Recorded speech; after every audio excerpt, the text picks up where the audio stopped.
Populace is so engaged in this process. Exactly.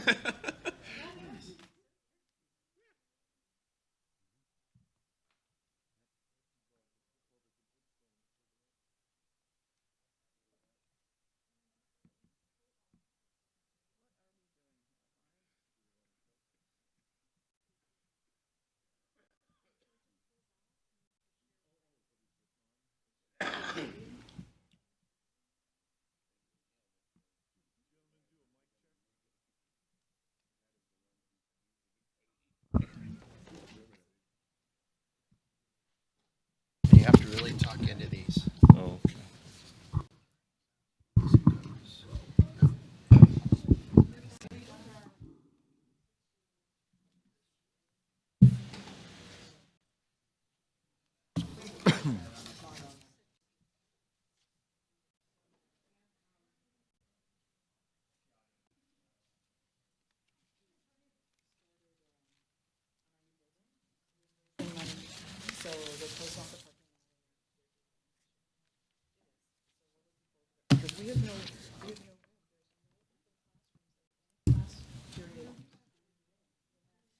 Maxed out.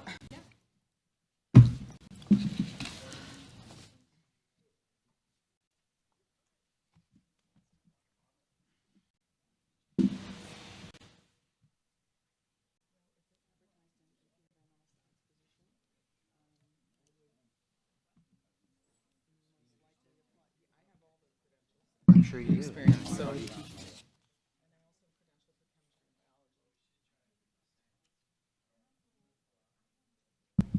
Do we have everyone?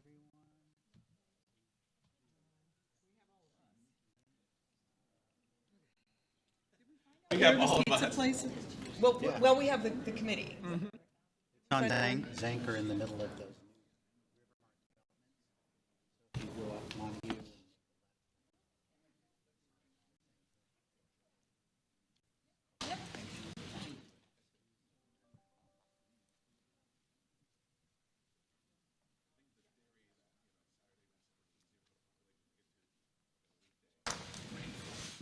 Solid evidence that's not the case.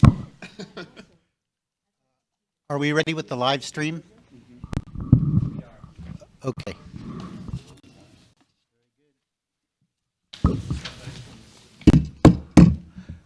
I would like to now call to order this meeting of the Charter Review Committee on Saturday, September 21st, 12 p.m. We will be going until 2 p.m.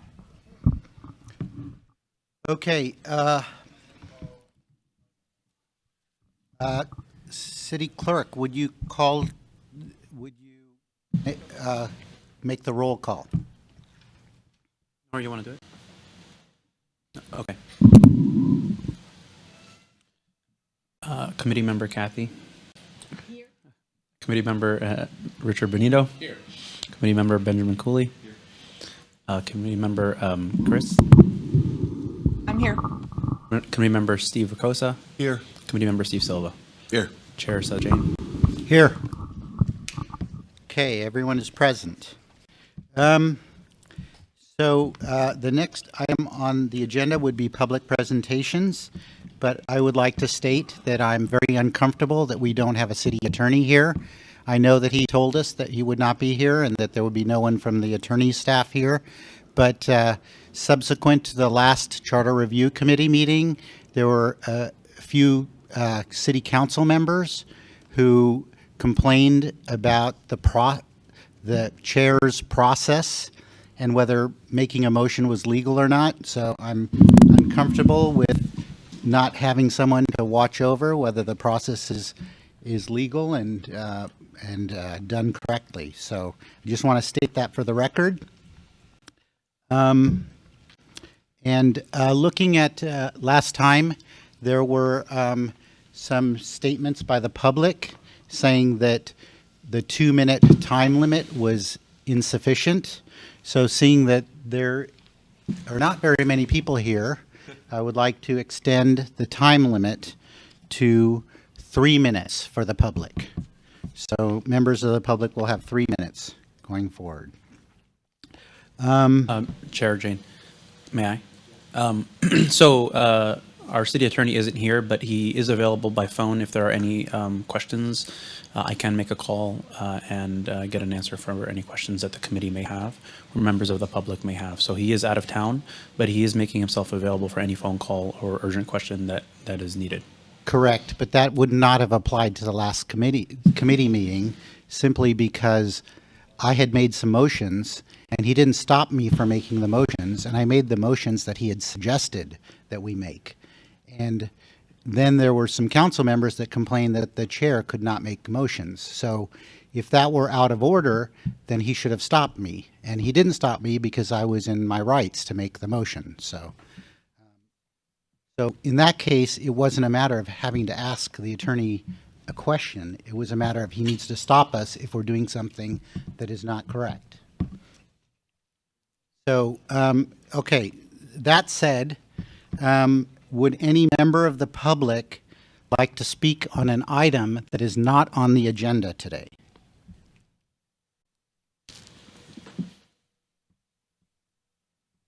Okay, seeing none, we will now move. Yeah, we will now move to the minutes. Sure. Propose that we push this toward. Sorry, Ben. I was informed that there's only three mics here, so people in the live stream can't hear if you're not speaking in the mic. So if you don't mind, Can I propose that we move public presentations to the end in the off chance someone comes in? Since we have no one here now, I don't see any reason why, if someone comes in, we would have some time at the end of the meeting for that. That's acceptable to me. We'll just add a public presentation section at the end as well. So now we're on to item number 3, which is approval of the August 15th Charter Review Committee meeting minutes. Does anyone have any corrections to these meeting minutes? Okay, seeing none, I have a correction. On item number 5 of the minutes, there was a discussion of, this was part of the public outreach. There was a discussion of educating the public, and throughout the meeting, a number of people, myself included, had suggested that there should be a FAQ on the city's website. I know Member Ricosa had suggested that, and Member Almazal had suggested that. So 3 of us had suggested that we add an FAQ similar to what Menlo Park has on theirs, and I didn't see that in the minutes, and I was surprised that it was not on our city's website. So there's still no FAQ to educate the public. And when I look at the feedback that I'm getting from all of the surveys that people are saying, there are some issues where the public is confused about why we're even doing this process. So I think an FAQ would be appropriate to solve that. So all I would add is that to the minutes, that we add to section number 5 that there was a request made of the city to add an FAQ. Mr. Chair, we need to take an action then to work with the city to do this, or determine if they have the staff time to do this. Well, we could do that, but we're just working on the minutes right now. Right, so just as a reminder, it's an action we need to take. Well, that is related to the fact that I am uncomfortable that the city did not appropriately allocate budget and staff to this process. So anyway, would anyone like to make a motion to approve the minutes with that correction on the FAQ? so may I, Chair? So we did publish an FAQ yesterday on the website. So Didn't see it this morning. it is there on the Charter Review webpage. There's a link to an FAQ that was published yesterday. If you are going to update the minutes to include the discussion on the FAQ, please also consider including that staff asked committee members to submit their questions that they would like to be included in the FAQ, because also for the record, we did not get many. So we still published the FAQ given the questions that we got and additional questions that we came up with and the answers that we came up with. Okay, very good. Okay, so we would like to add those two things. So, to the excuse me, minutes. Chair Jane, the minutes are a reflection of the action. So the reason for the purpose that the request was not on there is because it wasn't part of the action. So we'd like to just get an understanding exactly what it is you would like reflected in there. That the request was made by 3 of you, is that correct? That's what I'd like to add there. That was Chair Jane, Committee Member Almazal. Ricosa and Almazal. Ricoso, okay. And the second part of that was, That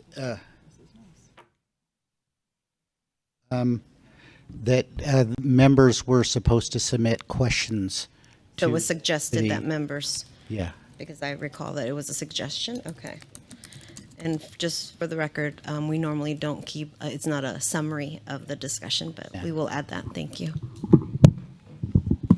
All right. I'll just give it to you. I'll put it right here. Is there a motion to approve the minutes as amended? Okay, is there a second? Second, made by Member Almazal, seconded by Member Silva. All right, all in favor? Aye. Opposed? None, passes unanimously.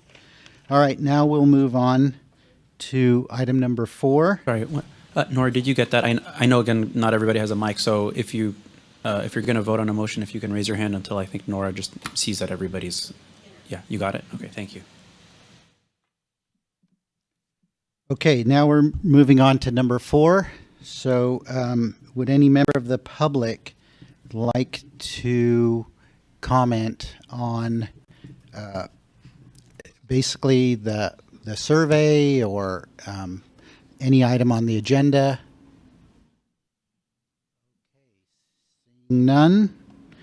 We'll move on to number 5 on the agenda.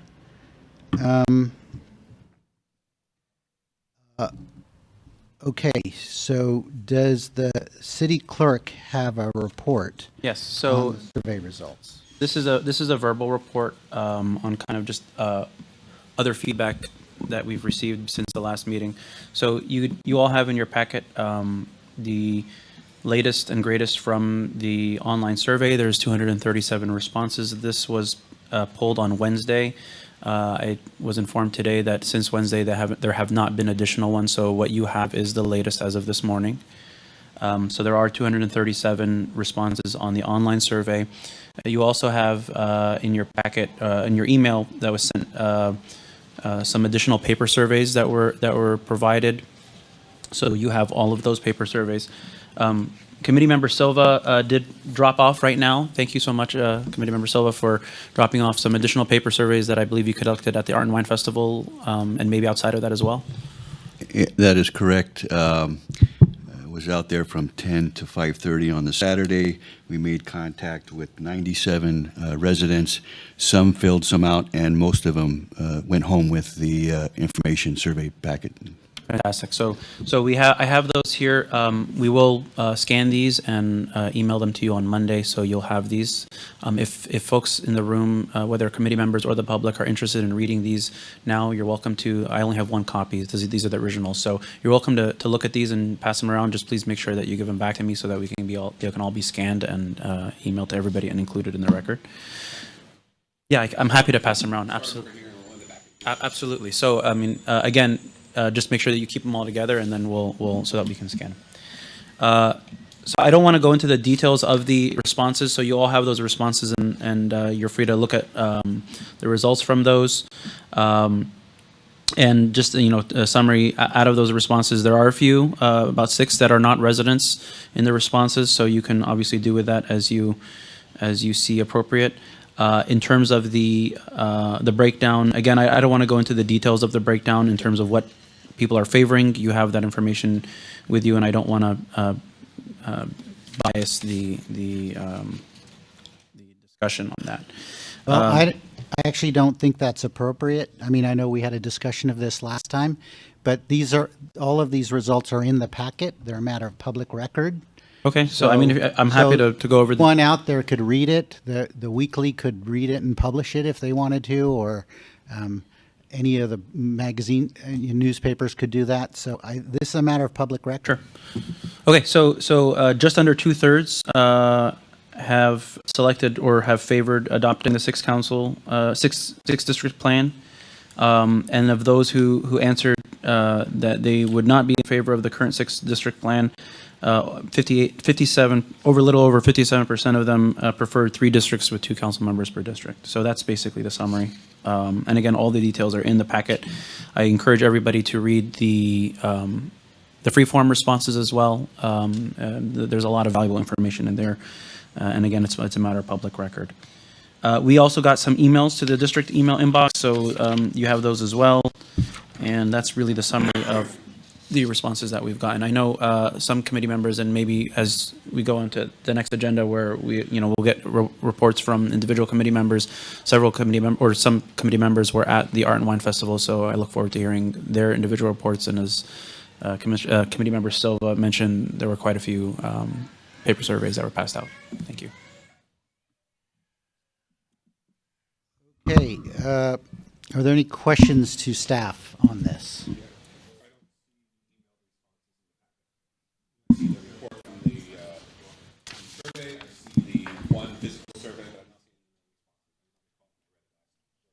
I didn't see them either. One, I believe.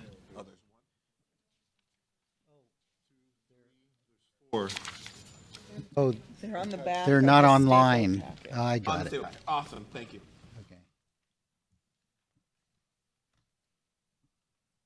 Okay. Okay, any other questions to staff? Okay, would any member of the public like to comment on this report? Okay, seeing none, we will now move on to reports from committee members. Item number 6. Would any member of the committee like to report on their outreach?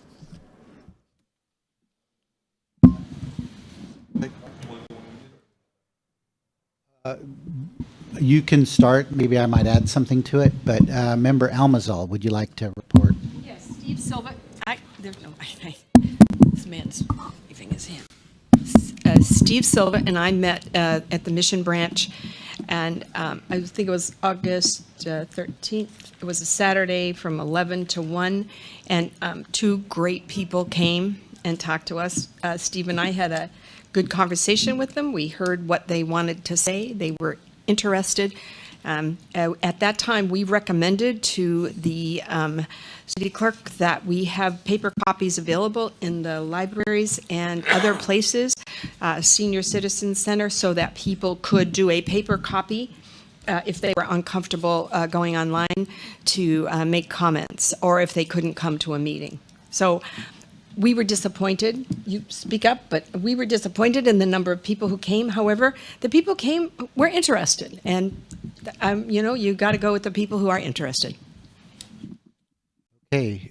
Yeah, I'd like to add, Member Silva. Yeah, it's a little disappointing that only 2 people were aware of or that came out that weekend. And you can see today we don't have many either. But one thing I'd like to mention about my time at Saturday, most people don't know either we're in districts or what districts they're in. And one nice thing, we had a map of the districts, so they were all kind of curious where the districts are in. So it's going to be I think it's going to be difficult to put a ballot measure out there on districting when they really don't have a clue what their district they're in, and what's the whole thing. So I don't know what the dilemma is, but we need to get the information out there better before this goes out to a ballot, so they understand what they're voting on. And it's kind of disappointing at one point that most of the folks did not know, again, what district they're in and what they're voting for. Okay, would anyone else like to talk about their outreach efforts? Member Coulterman.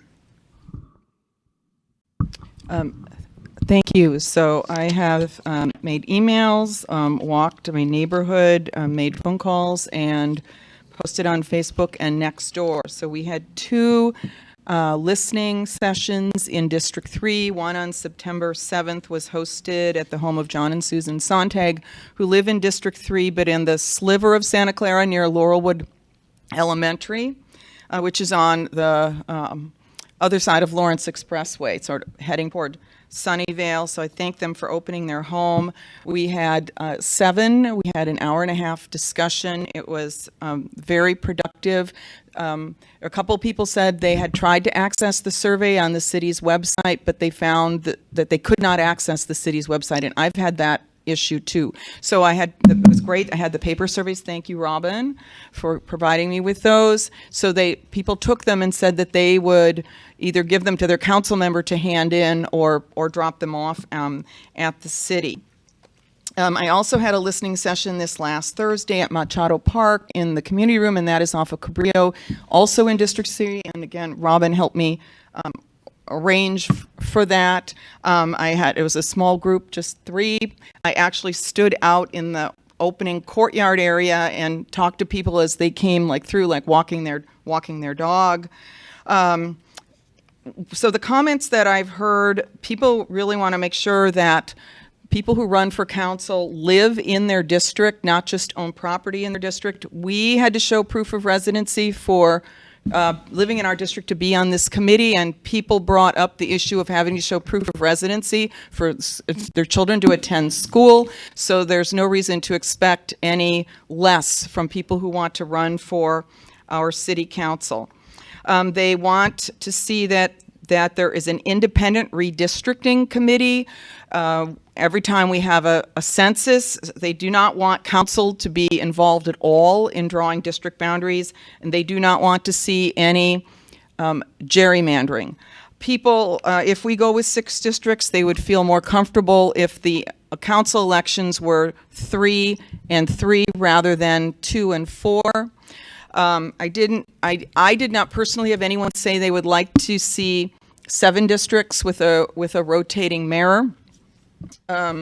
So again, just like the survey results, the majority of people who have expressed of opinion like the 6 districts, with the only other option that people have expressed interested in is 3 districts with 2 council members, where they would trade off presidential election years and off cycle or off presidential governor election years. So anyway, thank you very much again to Robin for facilitating that. It was very productive. I've also gotten comments from people saying, let's just go with the court order. Why are we doing this? I thought this was a done deal. So same thing that other members are saying.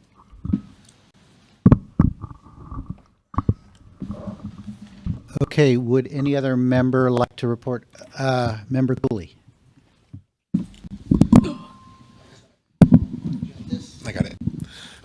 So me and Chair Jane had a meeting in this library. We had 2 people show up, which was, I'm actually slightly disappointed that given some of the more unique ideas and when people talk about not having enough time to talk, that when we have a listening session where they can sit and talk our ear off for half an hour, most people who came were looking for information and not some of the more passionate people are not showing up, which I'll say I'm personally kind of disappointed from that kind of turnout, particularly when you read the survey and people have really good ideas. But yeah, so the feedback, it definitely seems like people are leaning towards either 3 or 6. Didn't really hear anything about more exotic options. Definite an interest in making sure this gets done and does not take multiple elections. I also posted on Nextdoor and Facebook, and the only other thing I would note is it does feel from the people who are responding that there is most of the people who are responding 6 or 3 are actually fine with the other option. There have not been a lot of we really need to go A or really need to go B. And I think I was observing that from the survey as well. A lot of people are fine with both the things being discussed, which might explain a little bit of the lack of involvement if the options being discussed are not polarizing. Yeah, anything else from the library meeting? Well, we had only 2 people attend. One of the people said that that person's top preference is 3 districts with 2 members that are staggered so that people get to vote in every election cycle. Then at the Art and Wine Festival, I spoke to one person, and that person's main concern about 6 districts was the mini mayor, that people create turfs, and they only represent people from that district. So there end up being battles on council. Would any other member, member Benito, did you have a? Yeah, I was out of town for a couple of weeks, but through the neighborhood, I've been talking to many different folks, and it's amazing the amount of people that don't really have an understanding of the whole scenario.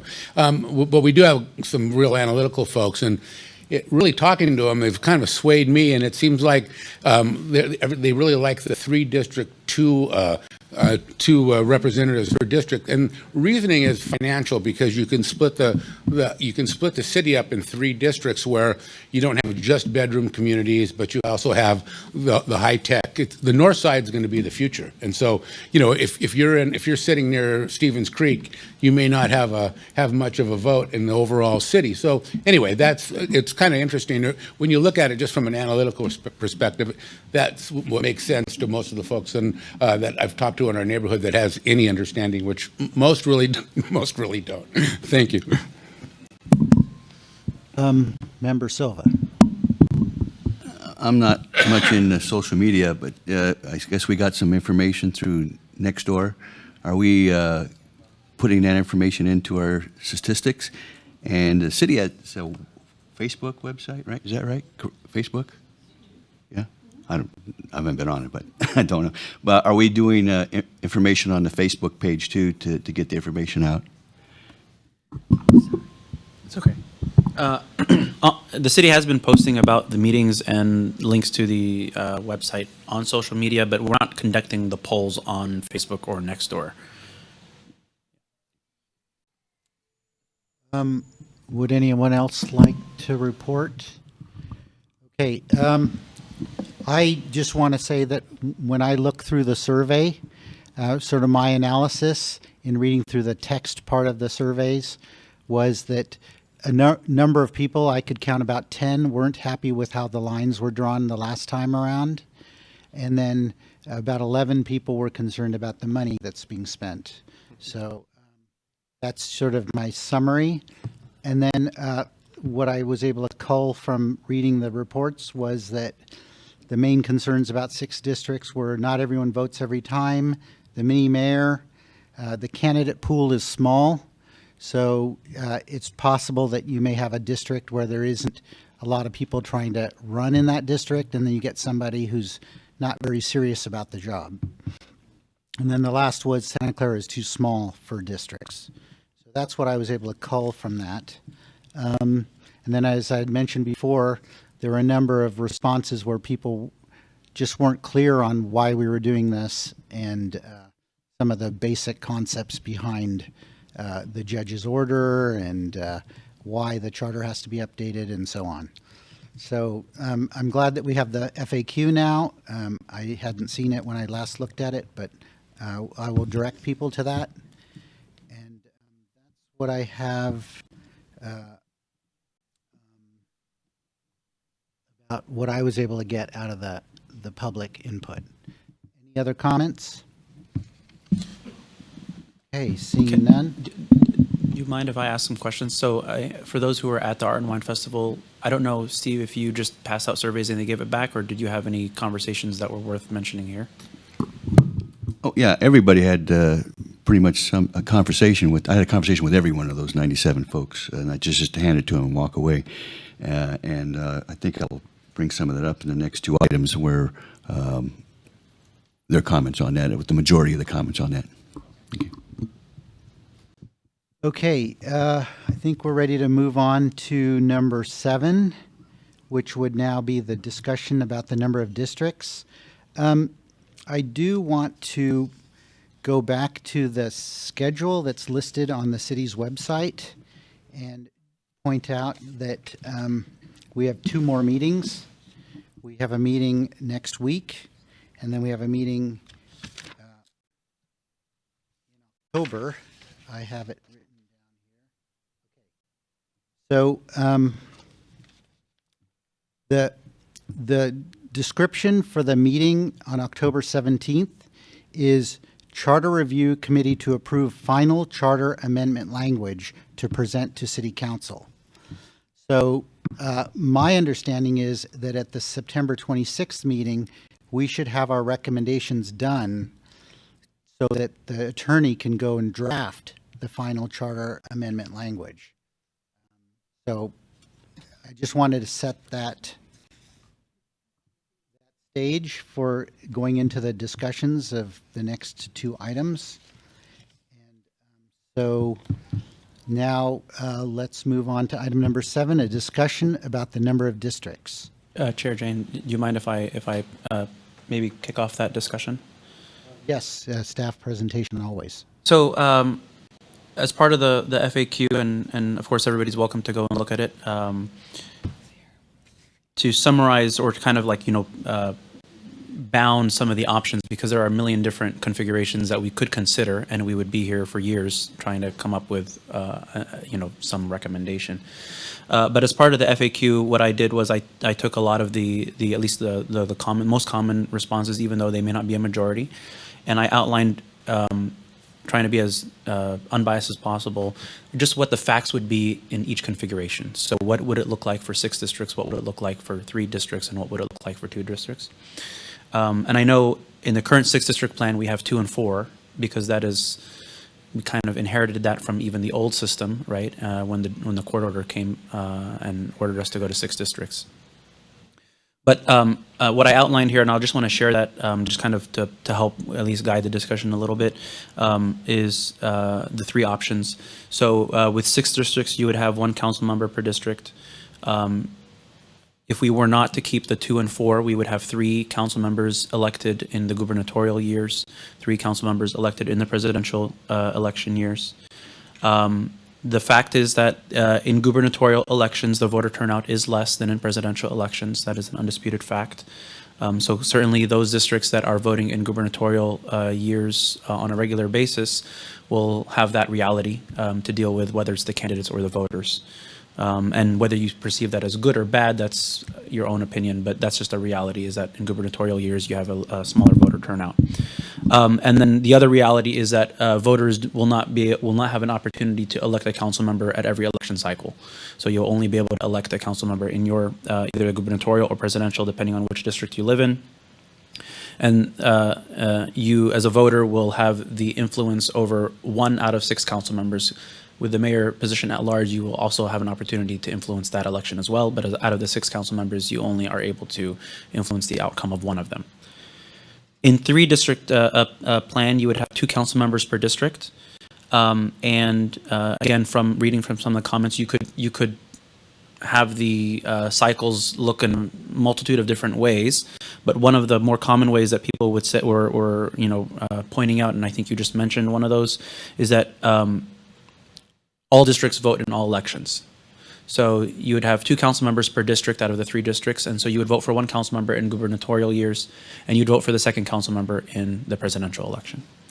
And because you are voting in every election and every district gets to vote in every election, there is a balance at that point with regards to the voter turnout, because every district is voting in every election. So regardless of the fact that voter turnout is less in gubernatorial years than in presidential years, every district is voting in both. So that would be a balance. And then all voters in all districts will have an opportunity to vote in every election in that kind of a configuration. So you're voting for 1 council member in gubernatorial and 1 in presidential. So you're voting in every election. And voters would have the opportunity to influence 2 out of the 6 council members. And the final one, which is if you had 2 districts and you had 3 council members per district,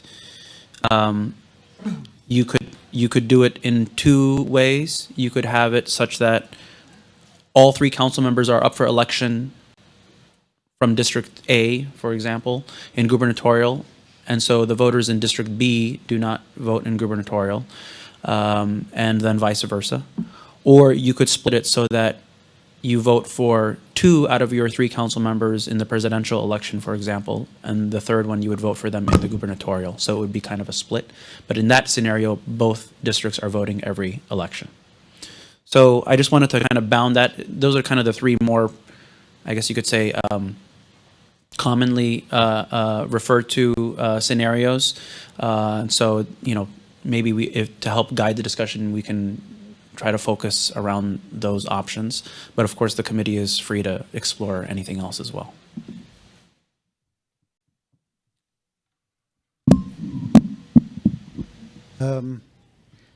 Member Cooley. Oh, sorry. Here you go. Too much is coming my way. Okay, so just to summarize where I see we're at here, reading the results, I think it's safe to say that we're down to three options, just that have had any level of public support, and that is 6 districts, like what the court has ordered, 3 districts with both being elected out of the same election, a multi-member district, and 3 districts with alternating. I think it's safe to say that having 2 districts is off the table, at least from my impression. I think all of those have some really good pros and cons. I've particularly heard significant interest at the alternating, being able to vote in every election, and I've also know people have talked about the nice benefit of having larger district size versus smaller district size. But I think the way we should approach this is basically the first decision should be if we're going to go with 3 or 6. Because the reality is what you have here is you have you're either 1/6 of the city is a district and you get 1 city council member, or 1/3 of the city is a district and you get a vote for 2 council members and a mayor, or 1 council member and a mayor. As I think the option that's going to be the first distinction. And then should we decide to go for